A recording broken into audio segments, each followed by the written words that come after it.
नमस्कार। रात 10 बजे में आप सभी दर्शकों का बहुत स्वागत है। मैं हूं आपके साथ राहुल सौमित्र। खबर रायपुर से है। सोमवार को कांग्रेस विधायक दल की बैठक है। राज्यसभा चुनाव को लेकर सीएम हाउस में यह बैठक होगी। राज्यसभा के घोषित उम्मीदवारों का हो सकता है परिचय, यानी इंट्रोड्यूस कराया जा सकता है कि कौन वो दो लोग होंगे जो राज्यसभा में जाएंगे कांग्रेस की तरफ से। इस बीच एक बड़ी खबर है। सोमवार को कांग्रेस विधायक दल की बैठक है। राज्यसभा चुनाव को लेकर सीएम हाउस में यह बैठक होनी है। राज्यसभा के घोषित उम्मीदवारों का हो सकता है परिचय। विधायकों के साथ 31 मई को नामांकन दाखिल करेंगे। 31 मई को नामांकन दाखिल करेंगे और 30 मई को विधायकों की बैठक होगी। 31 को नामांकन दाखिल करेंगे और उम्मीद यही जताई जा रही है कि इस कांग्रेस की विधायक दल की जो बैठक होनी है सोमवार को, उसमें जो राज्यसभा के 2 कैंडिडेट होंगे कांग्रेस की तरफ से, उनका परिचय कराया जाएगा।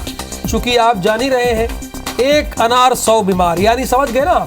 2 राज्यसभा जाना है 2 सदस्यों को, लेकिन दावेदार कई दावेदार हैं। हर समाज से दावेदार निकलकर सामने आ रहे हैं। तो इसीलिए इस विधायक दल की बैठक में 31 मई को नामांकन से पहले उन दोनों सदस्यों का परिचय कराया जाएगा जो कांग्रेस के उम्मीदवार हैं। और आप ये भी जानते हैं 31 मई को नामांकन है और 31 विधायकों का समर्थन भी चाहिए, यानी 31 दूने 62 विधायक होंगे।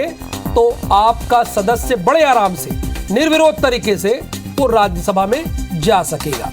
लेकिन अगर कोई तीसरा कैंडिडेट खड़ा होता है तो वो स्वाभाविक है, जाहिर सी बात है,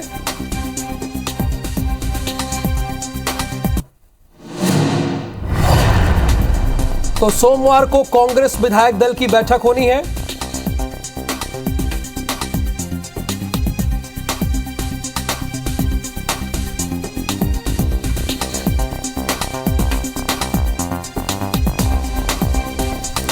तो विधायकों के साथ 31 मई को करेंगे नामांकन। और इस वक्त राजेश मिश्रा हमारे साथ फोन लाइन पर मौजूद है। राजेश, इस बैठक के बारे में हमारे दर्शकों को बताइए आप विस्तार से। देखिए, हम आपको बता दें कि राज्यसभा के चुनाव होने वाले हैं। जून में 2 राज्यसभा की सीटें छत्तीसगढ़ से खाली हो रही है और उसमें 2 लोगों को वहां राज्यसभा जाना है। और निश्चित रूप से जिस तरह से विधायकों की संख्या है उसके हिसाब से कांग्रेस के ही 2 उम्मीदवार जो हैं, कांग्रेस के ही 2 लोग जो हैं राज्यसभा जाएंगे। इसके लिए कवायद चल रही है लगातार। समाज के लोगों की और कांग्रेस की जो दिग्गज उनकी दावेदारी भी सामने में आ रही है। और अभी ये पता चला है कि कांग्रेस विधायक दल की एक बैठक जो है वो सोमवार को मुख्यमंत्री निवास में रखी गई है। मुख्यमंत्री की अध्यक्षता में ये बैठक होगी और ऐसी चर्चा है कि इस बैठक में कांग्रेस के विधायकों को, जो राज्यसभा के जो 2 उम्मीदवार होंगे कांग्रेस की ओर से, उनसे परिचय करवाया जाएगा। और वोटिंग किस तरह से होगी, वोटिंग की पूरी प्रक्रिया विधायकों को समझाई जाएगी। क्योंकि 31 तारीख तक नामांकन भरने की आखिरी तिथि है, तो 31 तारीख को नामांकन भी भरना है। तो उसको लेकर पूरी रणनीति तैयार की जाएगी। राजेश, मैं आपसे ये भी जानना चाहता हूं कि क्या वोटिंग की नौबत पड़ेगी क्या? देखिए, जिस तरह से आज जो जानकारी मिल रही है कि भारतीय जनता पार्टी राज्यसभा के चुनाव में कोई भाग नहीं लेगी। और कल भी हमारी बातचीत हुई थी तो उसमें भी पूर्व मुख्यमंत्री रमन सिंह ने कहा था कि ये हाईकमान निर्णय लेगा। और आज जो खबर आ रही है कि भारतीय जनता पार्टी इस राज्यसभा चुनाव में पार्टिसिपेट नहीं करेगी। तो स्थिति ये बन रही है कि केवल 2 नाम चाहिए और 2 नाम अगर कांग्रेस भेजती है तो वोटिंग की स्थिति निर्मित नहीं होगी।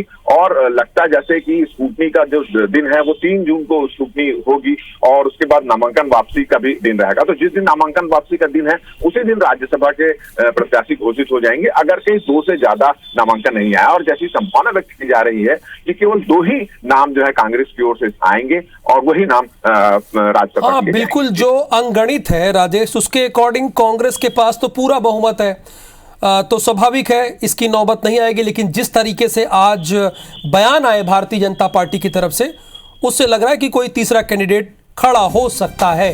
बहुत शुक्रिया राजेश इस पूरी जानकारी के लिए आपका। खबरों में आगे बढ़ेंगे। कोरबा में डिज्नीलैंड मेला में बड़ा हादसा हो गया। बड़ा हादसा बल्कि टला है।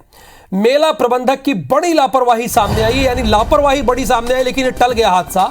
20 मिनट तक हवा में लटकता रहा रेंजर झूला। लोगों ने हंगामा किया, उसके बाद झूले को उतारा गया। झूले में फंसने के बाद रोते बिलखते देखे गए लोग। ये तस्वीरें आप देख रहे हैं ना। नीरज इस वक्त हमारे साथ फोन लाइन पर मौजूद है। नीरज, कि काफी देर तक इस तरह का हंगामा होता रहा, कैसे ये स्थिति बनी, धीरज बताइए।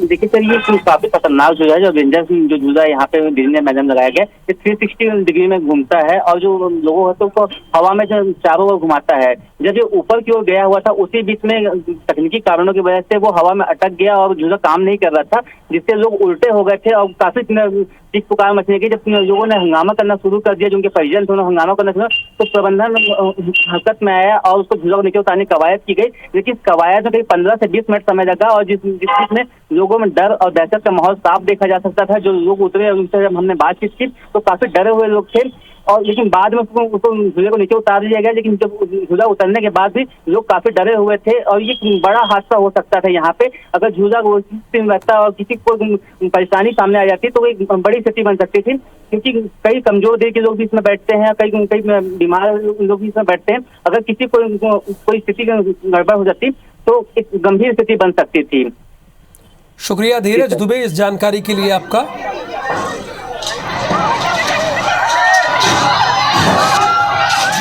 राष्ट्रपति रामनाथ कोविंद 3 दिवसीय मध्य प्रदेश दौरे पर है। राष्ट्रपति ने भोपाल के लाल परेड ग्राउंड से प्रदेश को स्वास्थ्य के क्षेत्र में कई सौगातें दी हैं। जबलपुर के विक्टोरिया जिला अस्पताल की नई एक्सटेंशन बिल्डिंग का भी राष्ट्रपति ने वर्चुअली भूमि पूजन किया। कार्यक्रम को संबोधित करते हुए राष्ट्रपति ने कहा कि कुशल चिकित्सक हर हालात में मरीज की देखभाल करता है, लेकिन इसके बाद डॉक्टरों के साथ बदसलूकी होती है। राष्ट्रपति ने इस पर ध्यान देने की जरूरत बताई है। वहीं मुख्यमंत्री शिवराज सिंह चौहान ने राष्ट्रपति का स्वागत करते हुए कहा कि प्रदेश में अच्छे स्वास्थ्य शिक्षा को लेकर सरकार लगातार काम कर रही है। शिक्षा में प्रदेश 17 से 5वें नंबर पर आ गया है। स्वास्थ्य संबंधी सभी सुविधाओं में भी लगातार विस्तार हो रहा है। हम और आप इस पुनीत कार्य का हिस्सा। मुश्किल के समय एक अच्छा डॉक्टर मिल जाए और वो रोगी की ठीक से देखभाल करे तो उससे बढ़कर रोगी के लिए और कुछ नहीं होता।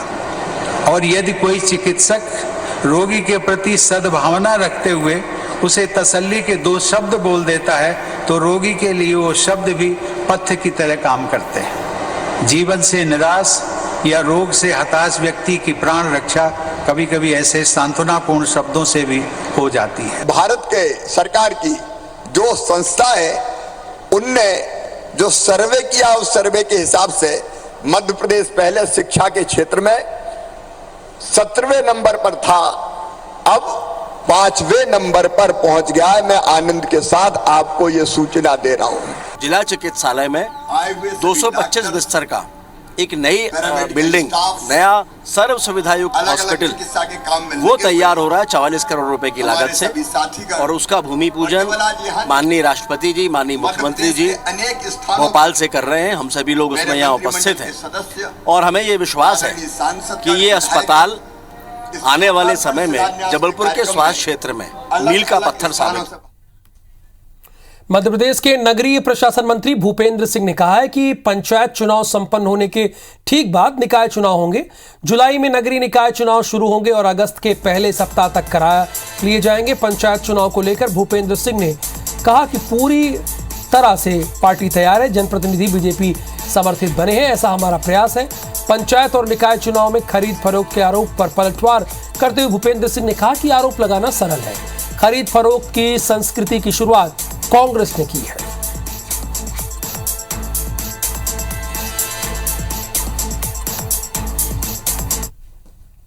देखिए, अगर हम पंचायत का चुनाव देखें तो लगभग जून में और जुलाई फर्स्ट वीक तक कंप्लीट हो जाएगा। देखिए, निकाय चुनाव का जो अनाउंस है वो तो राज्य निर्वाचन आयोग को करना है और जो संभावना है वो जुलाई में जैसे ही पंचायत के चुनाव होंगे उसके तत्काल बाद फिर नगरीय निकायों के चुनाव होंगे। जबलपुर नगर निगम चुनाव के लिए 25 मई को हुई वार्डों के आरक्षण प्रक्रिया में रोटेशनल आरक्षण का पालन किया नहीं गया था, जिस पर कांग्रेस की शिकायत के बाद पूरी प्रक्रिया गलत पाते हुए रद्द कर दी गई। इसके बाद नए सिरे से वार्डों का आरक्षण किया गया। नगर निगम के कुल 79 वार्डों में से 21 वार्ड ओबीसी वर्ग के लिए आरक्षित किए गए हैं। नए सिरे से हुए आरक्षण प्रक्रिया में पिछले चुनाव में ओबीसी के लिए आरक्षित सीटों को छोड़ते हुए नए 21 वार्डों को ओबीसी के लिए लॉटरी निकालकर आरक्षित किया गया।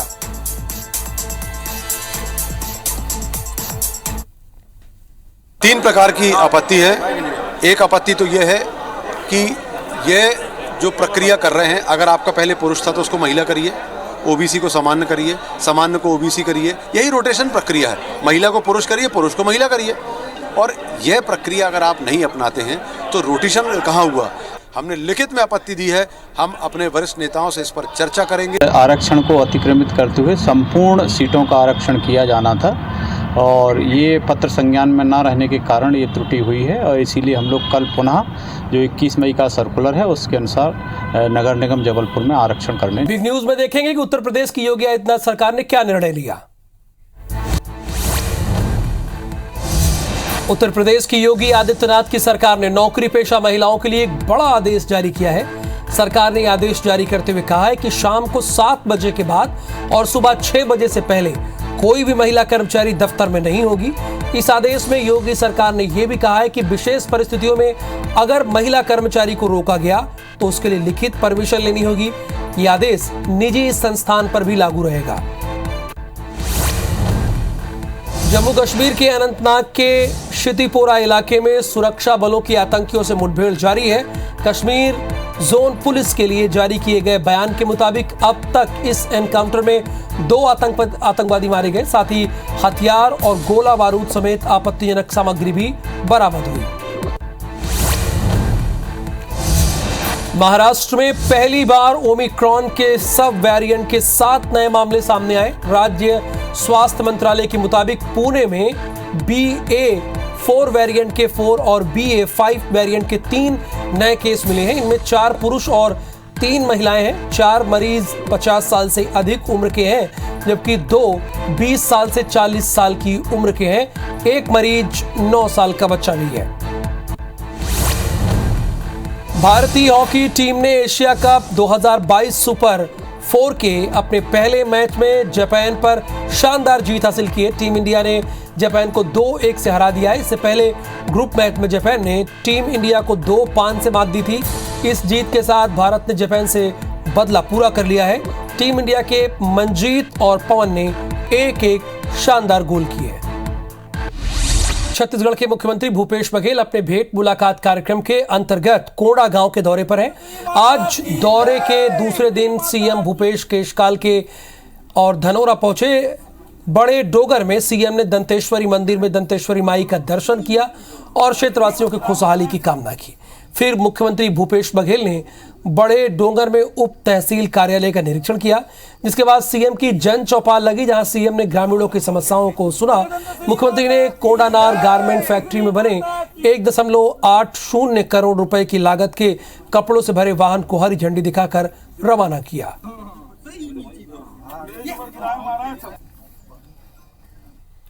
और इस खबर के साथ ही इस बुलेटिन में फिलहाल के लिए इतना ही। नमस्कार।